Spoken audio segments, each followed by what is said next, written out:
লেবু দিয়ে বানাচ্ছি দারুণ স্বাদের একটা আচার। একবার বানিয়ে খেলে বারবার বানিয়ে খেতে ইচ্ছে করবে। টক ঝাল আর মিষ্টির এমন একটা সুন্দর স্বাদ হবে যা যে কোনো খাবারের সঙ্গে ভীষণ মজা লাগবে। হ্যালো এভরিওয়ান, আসসালামু আলাইকুম। তোমরা সবাই কেমন আছো? আশা করছি সবাই অনেক ভালো আছো, সুস্থ আছো। আজকের এই মজার রেসিপিটা কিন্তু কেউ স্কিপ করো না। আমি শেষে ছোট্ট একটা সিক্রেট টিপস দিব, যেটা এই আচারের স্বাদ ও ফ্লেভার অনেক গুণ বাড়িয়ে দিবে।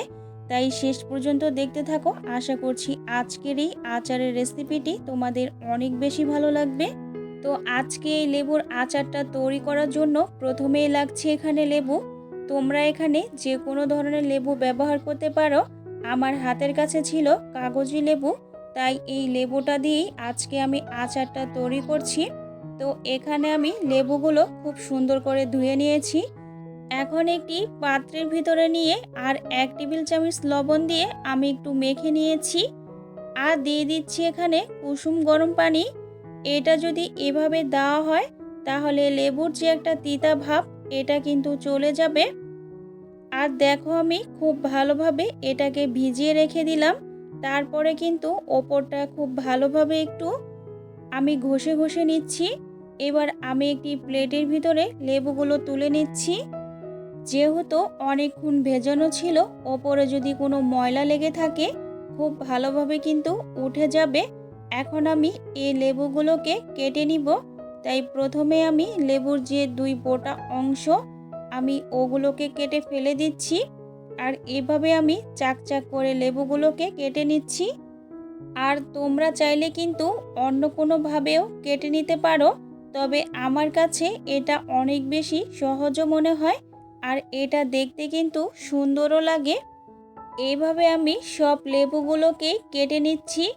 আর লেবুর ভিতরে যদি কোনো বিচি থাকে তাহলে ওগুলো কিন্তু ফেলে দিতে হবে, না হলে আচারটা কিন্তু অনেক বেশি তিতা লাগবে আর খেতে কিন্তু একদমই ভালো লাগবে না। এভাবে আমি সব লেবুগুলো কিন্তু কেটে নিয়েছি একই পদ্ধতিতে। তো এখন আমি একটি লেবু তোমাদেরকে দেখিয়ে দিচ্ছি। আর আমার একটি লেবুর ভিতরে বিচি ছিল, বিচিগুলো আমি ফেলে দিচ্ছি হাতের সাহায্যে। আর এখানে যেহেতু আমি কাগজি লেবু নিয়েছি, স্মেলটা কিন্তু অনেক ভালো আসবে। আর লেবুতে কিন্তু প্রচুর পরিমাণে ভিটামিন সি থাকে, বিশেষ করে কাগজি লেবুতে। তোমরা চাইলে এখানে অন্য যে কোনো লেবু দিয়েও এই আচারটা বানাতে পারো, তবে কাগজি লেবু দিয়ে যদি বানাও তাহলে স্মেলটা অনেক বেশি ভালো আসবে। আমি লেবুগুলো একটি বাটির ভিতরে সব তুলে নিয়েছি। আর দিয়ে দিয়েছি এখানে 1 কাপ পরিমাণে চিনি। তোমরা চাইলে কমিয়ে বা বাড়িয়ে দিয়ে দিতে পারো, তবে আমার কাছে মনে হয় চিনির পরিমাণটা যদি একটু কম দাও তাহলে এই আচারটা খেতে কিন্তু ভালো লাগবে না। তাই চেষ্টা করবে চিনির পরিমাণটা একটু বেশি করে দেওয়ার জন্য। এখন একটু নেড়েচেড়ে মিশিয়ে এটাকে রেস্টে রেখে দিব আধা ঘন্টার জন্য। আর এর ফাঁকে আমি একটা মশলা তৈরি করে নিব আচার বানানোর জন্য। তাই চুলায় একটি প্যান বসিয়ে দিয়েছি। আর দিয়ে দিচ্ছি এখানে 3টা শুকনো মরিচ আর 4 থেকে 5টির মতো গোলমরিচ। আর দিয়ে দিচ্ছি 1 টেবিল চামচ পরিমাণে 5 ফোড়ন। এখন আমি এইগুলো খুব সুন্দর করে ভেজে নিব। আর তোমাদেরকে কিন্তু আমি ভিডিওর শুরুতে বলেছি একটা ছোট্ট সিক্রেট টিপস আছে, তাই ভিডিওটি দেখতে থাকো। ফিরে আসছি আধা ঘন্টা পর। আর ঢাকনাটা খুলে নিচ্ছি। দেখো এখন কিন্তু চিনিগুলো আর দেখা যাচ্ছে না, চিনিটা অলরেডি শিরা হয়ে গেছে। এখন আচারটা বানিয়ে নেওয়ার পালা।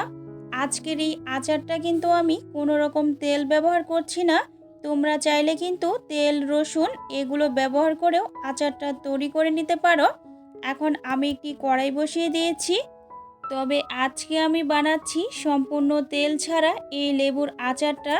আমি সরাসরি প্যানের ভিতরে শিরাসহ লেবুটা আমি দিয়ে দিলাম। এখন আমি দিয়ে দিচ্ছি হাফ টেবিল চামচ পরিমাণে হলুদ গুঁড়া, আর 1 চা চামচ পরিমাণে এখানে মরিচ গুঁড়া, আর 1 চিমটির একটু বেশি হলো জিরা গুঁড়ো। এগুলো দিয়ে এখন আমি খুব সুন্দর করে নেড়েচেড়ে মিশিয়ে নিচ্ছি। আর এখন দিয়ে দিচ্ছি আমি সামান্য পরিমাণে একটু লবণ। লবণটা কিন্তু আমি একটু পরে দিয়েছি যাতে লেবুটা অনেক বেশি সফট হয়ে যায় আর আচারটা খেতে ভালো লাগে। এখন আমি নেড়েচেড়ে একটি ঢাকনা দিয়ে ঢেকে দিব 10 মিনিটের জন্য। দেখো 10 মিনিট পরে ফিরে এসেছি। এখন আমি ঢাকনাটা খুলে নিচ্ছি। আর এর মধ্যে লেবুগুলো কিন্তু অনেকটা নরম হয়ে গেছে, মানে সিদ্ধ হয়ে গেছে। দেখো শিরাটা কিন্তু পুরোপুরি হয়ে গেছে, মানে চিনিগুলো পুরোপুরি গলে গেছে। এর মধ্যেই আমি নেড়েচেড়ে খুব সুন্দর করে আচারটা কিন্তু তৈরি করে নিচ্ছি। আর আমি যেহেতু এখানে চিনি দিয়েছি, তাই নাড়তে নাড়তে কালারটা কিন্তু অনেকটা সুন্দর মতো এসেছে। এখন আমি যে 5 ফোড়নটা শিলবাটায় বেটে নিয়েছি, ওখান থেকে আমি 2 টেবিল চামচ পরিমাণে দিয়ে দিলাম। আর এখানে আমি দিয়েছি হাফ চা চামচ চিলি ফ্লেক্স। এটা দিলে কিন্তু এই লেবুর আচারটা অনেক বেশি মজা লাগে।